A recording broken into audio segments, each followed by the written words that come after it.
A body of mass 4 kg is whirled in a vertical circle, making frequency கொடுத்துருக்கு 2 revolutions per second.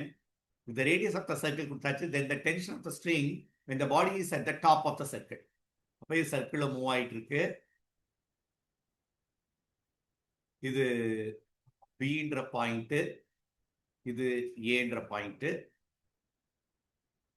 இந்த பின்ற பாயிண்ட்ல when it goes with a higher velocity, கட்டாயம் tension எதை விட அதிகமா இருந்திருக்கும், கீழ் நோக்கி இருக்க போர்ஸை விட, வெயிட்டை விட அதிகம். அப்போ இங்க நம்ம எப்படி போடுறோம்னா, the tension will be equal to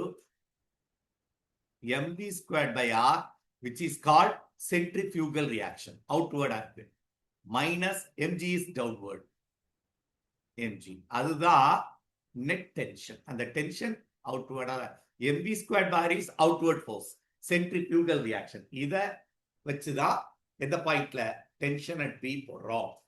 வச்சு போட்டேன்னா இதுல m கொடுத்தாச்சு 0.4 kg, இதுல v is nothing but r into omega 2 pi n. ஏன்னா n கொடுத்துருக்கு 2 pi n.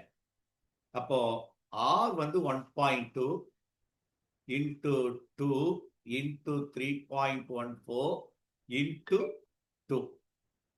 அப்போ 4 into 1.2, 2 into 2 4, 4 into 1.2 வந்து 4.8 into 3.14, which is 15.08 metre per second. இப்போ எல்லா டேட்டா நமக்கு வந்துருச்சு. இப்போ tension at P கண்டுபிடிச்சிருவோம்.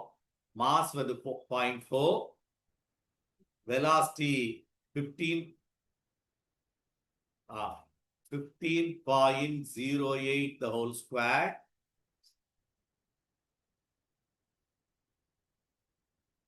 by radius 1.2 meter minus 0.4 into 9.8. இந்த டேட்டாவை நீ கால்குலேட் பண்ணணும். இதை நீ கால்குலேட் பண்ணா 45.78 வரும். மைனஸ் இது 3.92, ரெண்டையும் நீ சப்ட்ராக்ட் பண்ணேன்னா 41.56 நியூட்டன் வந்துடும். இதை அண்டர்ஸ்டாண்ட் பண்ணிக்கோ. Tension at P at the highest point.